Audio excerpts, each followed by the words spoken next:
sobre o capítulo 12 do livro Obreiros da Luz Eterna, da Vida Eterna. E o capítulo é a excursão de adestramento. Então, aqui é uma contextualização do que está acontecendo, em que momento do livro, se vocês perderam algum capítulo, alguma reunião de quarta-feira. Jerônimo, o orientador do grupo, André Luiz, Padre Hipólito e a enfermeira Luciana estão sediados no lar coletivo de Adelaide, no plano terrestre. Segue com a missão de recolher os espíritos dos 5 amigos colaboradores, Dimas, Fábio, Albina, Cavalcante e Adelaide, que serão por eles auxiliados e conduzidos em desdobramento à casa transitória de Fabiano, no plano espiritual, para receberem recursos fluídicos e palestra elucidativa quanto à breve desencarnação deles. Então, essa é a tarefa, né, do livro inteiro. Então, vários capítulos, e nesse capítulo eles vão auxiliá-los, começar esse adestramento para o desencarne. O capítulo não tinha... É um capítulo direto, não tem subtítulos, mas eu, na hora que eu fiz o estudo, eu coloquei subtítulos em todos os trechos, porque cada tema eu fiz uma reflexão daquilo na minha vida. E eu observei que, na verdade, uma história que aconteceu há tantos anos atrás, mas o tanto que ela é presente em momentos da minha vida, e acredito que todo mundo vai se identificar em algum momento nas ações que acontecem. Então, assim, ao fazer esse estudo, eu vi o tanto que é proveitoso para a reflexão da minha vida. O que é as coisas que a gente passa cotidianamente, que às vezes a gente vai vivendo sem nem prestar atenção. Quando a gente lê um livro e identifica vários momentos com a gente, comigo, aí eu percebo assim, tão rico que foi fazer esse estudo. Então, eu coloquei os títulos da minha cabeça, não tem esse subtítulo no capítulo. A importância da vigilância. Jerônimo, ele explicou que na casa de Adelaide, o campo era propício a melhores semeaduras do espírito e oferecia-lhes tranquilidade e segurança. Aquele refúgio de fraternidade legítima era vasto celeiro de bênçãos. Diversas entidades amigas operavam na instituição, prestando assistência e cuidados. Encontrava ali um dos raros edifícios da crosta, de tão largas proporções, sem criaturas perversas da esfera invisível, semelhando-se à casa transitória de onde André Luiz e amigos vinham. A vigilância funcionava severa. E aí eu coloquei esse título porque me lembrou tanto que é importante a gente ser vigilante, pode passar, ser vigilante com a nossa vida, com o nosso lar, com o nosso trabalho, para manter realmente um ambiente livre, mais propício para que a gente possa viver melhor. Então eu coloquei essa imagem aí não era essa casinha pequena, a casa de Adelaide, mas é uma imagem que me remeteu muito a essa proteção que aquele lar tinha. Pode passar. E aí começa a visitação pelo lar de Adelaide. Enquanto o Jerônimo, que era o coordenador do grupo, enquanto ele estava conversando com Bezerra de Menezes, que já estava nessa casa, ele estava no capítulo anterior, ele estava conversando com a Adelaide sobre o desencarne, e ela um pouco preocupada de deixar as crianças, deixar a tarefa dela na terra, e ele estava lá fazendo essa conversa com ela. Então, nesse capítulo, o Jerônimo começa a conversar com o Bezerra de Menezes, e começam a discutir várias questões lá, que eles não citam no livro. E, enquanto isso, o Padre Hipólito, a Luciana e o André Luiz, eles têm permissão para visitar as dependências do lar de Adelaide, junto com a companhia, em companhia com a Irene, que era uma jovem colaboradora espiritual da casa. E a Irene começa a levar levá-los em todos os ambientes e apresentar e falar sobre as casas, sobre cada um dos ambientes. Em todos os compartimentos havia luz do nosso plano, indicando a abundância dos pensamentos salutares e construtivos de todas as mentes que ali se entrelaçavam na mesma comunhão de ideal. Então, ele fala que era muita luz em todos os ambientes que eles estavam. Aonde eles iam entrando, era essa sensação, essa energia, essa pureza. Aí eu coloquei essa imagem porque é isso que me remeteu, assim, uma casa muito aberta, muito clara e fresca, livre. Limpeza espiritual no lar de Adelaide. A Irene, que era a colaboradora que estava acompanhando a visita, ela explicou que ali nas salas de reuniões, onde recebiam várias pessoas, grupos de populares, em que era receptáculo das emanações mentais e dos pedidos silenciosos de toda a gente que nos visitava. Em assembleias públicas, somos obrigados, depois de cada sessão, a minuciosas atividades de limpeza. Como sabem, os pensamentos exercem vigoroso contágio e faz-se imprescindível isolar os préstimos colaboradores da nossa tarefa, livrando-os de certos princípios destruidores ou dissolventes. E aí eu lembrei daqui do Ismael, lembrei da minha casa, que a gente tem sempre que estar fazendo essa limpeza. A gente é um cuidado, como a gente faz a limpeza física da casa, a gente tem que fazer também a limpeza espiritual do ambiente, da nossa casa, continuamente. Então eu lembrei disso, assim. Pode passar. Aí eu coloquei só essa imagem assim, para lembrar uma vibração boa e uma limpeza do ambiente. E o André Luiz, ele ficou muito impressionado com a casa e começou a fazer vários questionamentos sobre o que era aquilo ali, né? Tanta gente a contribuir apenas no sentido de amparar algumas dezenas de crianças desfavorecidas no campo material, estabelecia paralelo entre a Fundação de Adelaide e a Casa Transitória de Fabiano, notando singular diferença. Aqui, porém, via somente criaturinhas tenras que reclamavam de imediato, acima de qualquer outra medida, leite e pão, primeiras letras e bons conselhos. Valeria, assim, o dispêndio de tanta energia da nossa esfera? Então ele ficou impressionado, assim, e falou, será que vale a pena?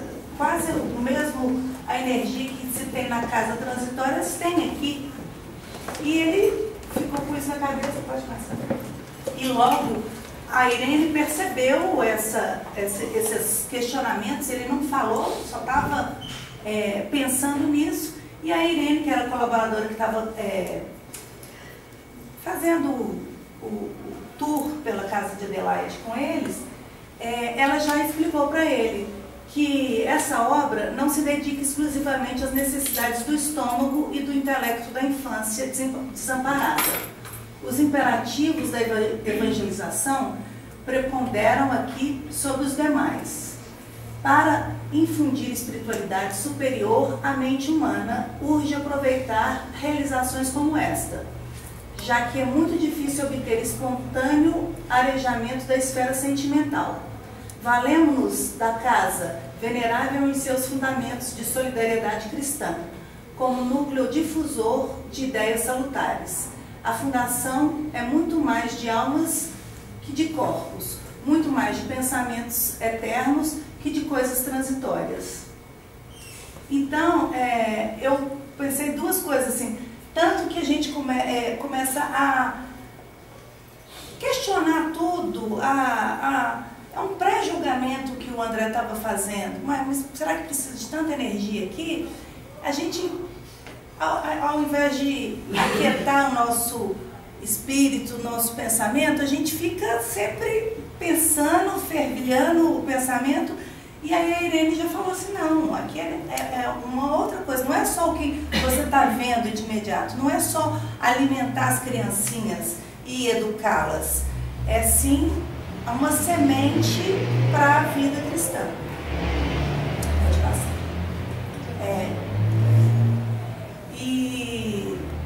Então eu também pensei aqui na nossa evangelização infantil, assim, da importância que desde o começo da vida do ser humano, a nossa vida aqui dentro, ter essa instrução. Fica muito mais fácil, né, do que começar depois de velho. Então, quem tiver a oportunidade, um parente, um amigo, para trazer para evangelização infantil, sábado, 10 horas da manhã. Não é isso, sabe? A importância do serviço. Então, um outro subtítulo que eu coloquei aí que eu enxerguei assim para mim. Muitas organizações se baseiam quase sempre mais na letra dos conceitos evangélicos do que nos conceitos evangélicos da letra. O padre Hipólito aprovou o benévolo. Sim, inegavelmente, precisamos estimular a formação de serviços que libertem o raciocínio para voos mais altos. Dentro do nosso esforço, prosseguiu Irene, o imperativo primordial consiste na iluminação do espírito humano, com vistas à eternidade. É imprescindível fazer alguma coisa.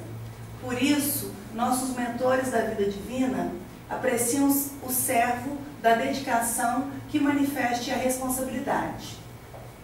E aí eu, mais uma vez, trouxe essa lição para mim. O tanto que é importante eu não ficar só parado na letra, lendo, mas agir, trabalhar, fazer alguma coisa. É imprescindível que se faça alguma coisa. E aí cada um que tem que descobrir o que é que tem que fazer. Né? Não existe fórmula, não existe receita, existe a sua preposição, a sua responsabilidade, o que você quer e o que você se propõe. Então, dessa parte do capítulo, eu tirei a importância do serviço. E estar fazendo esse estudo, para mim, é importante para o meu aprendizado, para o meu autoconhecimento, para a minha autoanálise e para ver num livro o tanto de coisa que está falando de mim mesma, né? Enxergar todas as lições que eu tenho ali para mim. Simone, eu tinha visto essa semana um CD que fala para a nossa condição de... O apego uma das coisas que agarra mais a gente aqui, né, nessa terceira dimensão.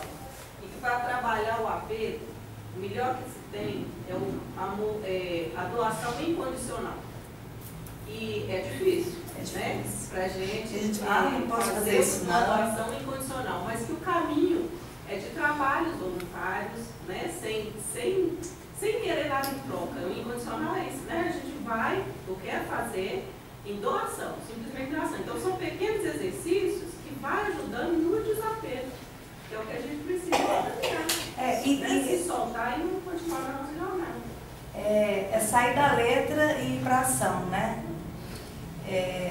Eu fiquei pensando muito nisso, que às vezes a gente acha assim, não, tô em dia com a minha vida espiritual. Eu vou à reunião, assisto, rezo, faço minha oração antes de dormir, na hora que eu acordo, meu culto no lar. E aí é só isso? A resposta é minha. A pergunta é para mim e a resposta eu é que dou. Né? A gente não pode avaliar o outro e nem julgar o outro falando, você não faz nada. Quem tem que saber é o outro. A gente sabe, eu sei de mim.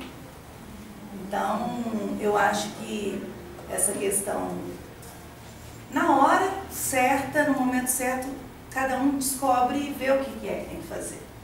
Né? Enxerga, a gente vai tirando os véus.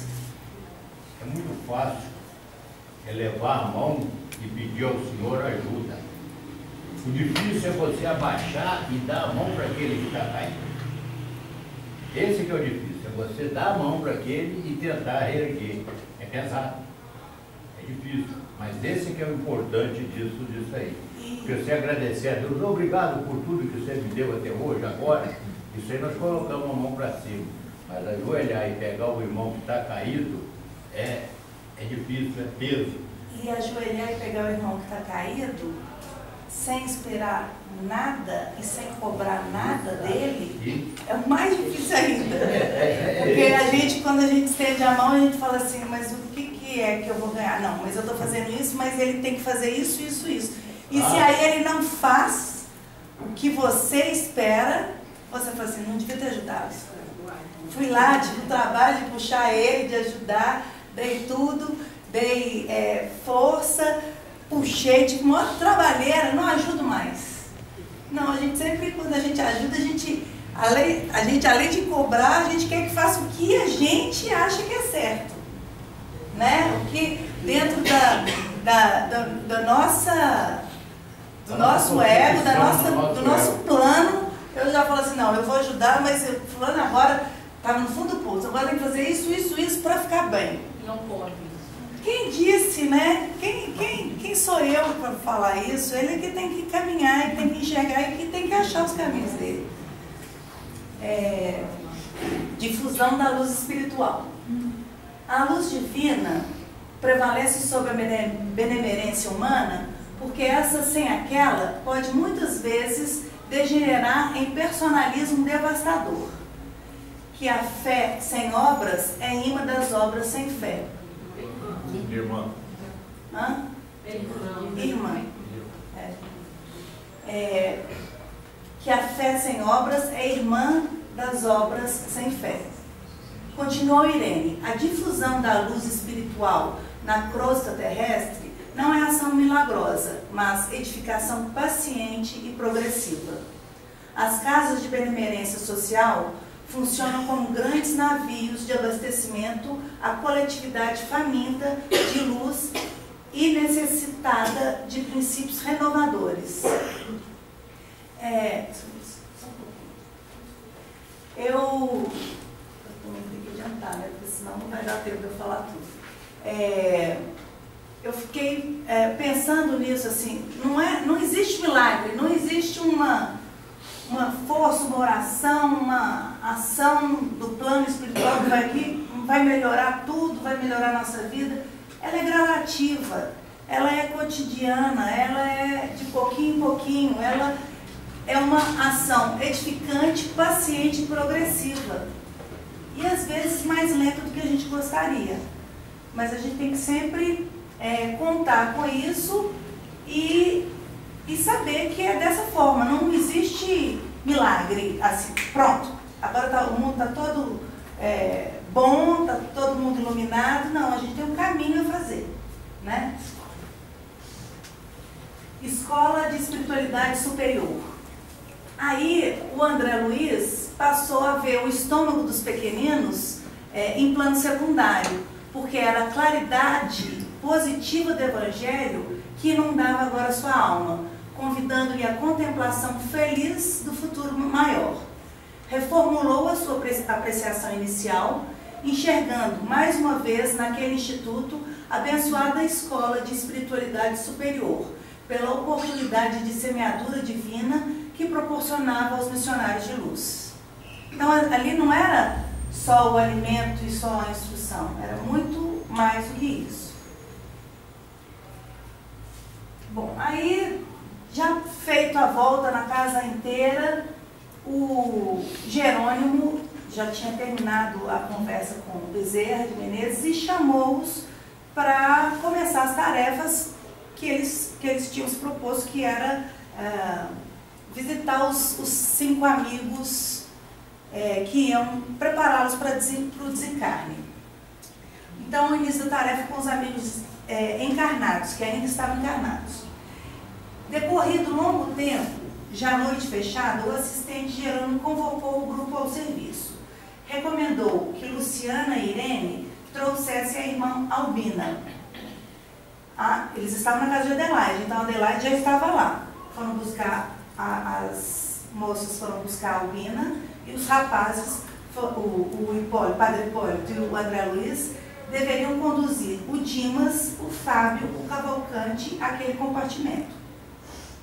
De lá, seguiriam todos para a casa transitória de Fabiano em excursão de aprendizado e adestramento. Então, eles se encaminham, o Padre Hipólito e o André Luiz. Isso é só uma imagem ilustrativa, tá, gente? Do desdobramento que a gente faz. Eles vão à casa de Dimas e Dimas, ele já chega, quando os amigos chegam, eles falam assim, já chegou a minha hora, eu agora já estou desencarnando, agora eu já vou para a casa do Senhor? Aí o Padre Hipólito falou assim, não, ainda não, ainda tem um pouco de paciência, que nós vamos fazer uma visita à casa de Fabiano para instrução e adestramento. E saindo de lá, eles foram buscar o Fábio, que também rapidamente já foi com eles. E aí, o Padre Hipólito falou assim, antes de buscar o Cavalcante, eu acho bom a gente levá-los lá à casa de Adelaide, porque o Cavalcante estava um pouco perturbado, estava com umas inseguranças, uns medos, ele estava um pouco perturbado. E aí, pensando nisso, o Padre Hipólito falou assim, pode ser que a gente tenha mais trabalho com ele, então vamos deixar primeiro o Dimas e o Fábio lá na casa de Adelaide. E aí eles deixaram e voltaram para buscar o Dimas, como assim eles esperavam. Ele estava realmente daquela forma, eles aplicaram uma injeção para ele ficar mais tranquilo e ele seguiu com eles então. Tarefa do desdobramento. Hipólito explicou para André Luiz que o serviço seria fácil, pois os que se aproximavam da desencarnação, nas moléstias prolongadas, comumente se ausentam do corpo, em ação quase mecânica. Os familiares terrestres, por sua vez, cansados de vigílias, tudo fazem por rodear os enfermos de silêncio e cuidado. Desse modo, não seria difícil afastá-los para a tarefa de preparação. Geralmente estão hesitantes, enfraquecidos, semi-inconscientes, mas o auxílio magnético resolveria o problema. Postariam-se nas extremidades, segurando-lhe as mãos, e impulsionados pela energia do Padre Hipólito e André Luiz, eles não teriam maiores impedimentos. Pode passar. Então, aí é uma outra imagem deles indo para a casa de Adelaide, que era no plano terreno, onde eles iam encontrar com todo o grupo. Pode passar. Volitação à casa de Fabiano. Com a permissão de Jerônimo, alguns amigos dos enfermos acompanhariam os trabalhos da casa transitória. Dos 5 doentes, Adelaide e Fábio eram os únicos que revelavam consciência mais nítida da situação. Os demais titubeavam enfraquecidos, desprovidos de noção clara do que ocorria. A irmã Albina, ela perguntava assim para Luciana, mas essa é a carruagem de Elias? Isso aqui é o reino do Senhor? Ela tinha imagens bíblicas assim que vinham na cabeça dela e ela ficava questionando se era aquilo. O Dimas, ele ficou um pouco receoso, porque ele falou assim, tinha um rio caudaloso, e ele falou assim, eu não vou conseguir atravessar esse rio, e naquela ansiedade, não vou conseguir, mas o impulso que o Padre Hipólito tinha dado a essa volitação, não tinha problema nenhum, eles chegaram diretamente na casa de Fabiano, mas todas essas inseguranças passaram. E o Cavalcante, a preocupação dele era ele desencarnar sem ter passado pelo juízo final, assim, todo cheio de pecado. Então ele queria ainda uma bênção, um perdão aos pecados dele, para que ele fosse para o reino de Deus sem pecados, para não ter que ir para o purgatório. Então a preocupação dele era essa, de ter muitos pecados, e ele queria resolver isso. Não falta um pouquinho. O assistente, o Jerônimo, organizou a corrente magnética, tomando posição guiadora, de mãos entrelaçadas para permutar energias em assistência mútua. utilizaram a volitação ganhando alturas. Adelaide e Fábio, habituados ao desdobramento, assumiram discreta atitude de observação e silêncio. Os outros, porém, comentavam o acontecimento em altos braços, que é o que eu falei com vocês. Então, eu pensei nessa imagem aí, porque na verdade são pássaros, mas de que eles estavam todos de mãos dadas, entrelaçadas, e intermediados Padre Hipólito, André Luiz, Luciana, eles estavam segurando eles sempre nas extremidades e puxando eles. Então eu pensei nessa corrente assim, eu não achei nenhuma imagem deles volitando juntos, só achava volitação de uma pessoa. Eu falei, quando é um grupo assim, eu não consegui achar, aí eu coloquei essa porque eu lembrei dos pássaros, assim, que inclusive facilita o rompimento da inércia, né, no ar, e aí eu coloquei essa imagem. Isso aí é o rio caudaloso que o Dimas estava com medo de atravessar antes de chegar lá na casa de Fabiano. Destino casa de Fabiano. Atravessada a região estratosférica, a ionosfera surgia-nos à vista, apresentando enorme diferença por causa do afluxo intenso dos raios cósmicos em combinação com as emanações lunares. O grupo avançou sem recuos, até que muito além alcançamos o asilo de Fabiano, onde a irmã Zenóbia nos acolheu de braços carinhosos. Logo que eles chegaram, eles já estavam sendo aguardados, e o Gotuso, eles foram encaminhados, todos os que estavam para desencarnar e os amigos que estavam acompanhando, eles foram colocados num recinto, e o Gotuso, ele começou a aplicar vigorosos recursos fluídicos nos nossos tutelados, que receberam como crianças incapacitadas de imediato julgamento, exceção de Adelaide e Fábio, que se mantinham conscientes do fenômeno. A preparação para o desencarne. Então, o Jerônimo pegou a palavra e dirigiu-se a eles, ao grupo. Amigos, a ação de cooperação dessa noite não se destina à cura do corpo grosseiro, do corpo físico.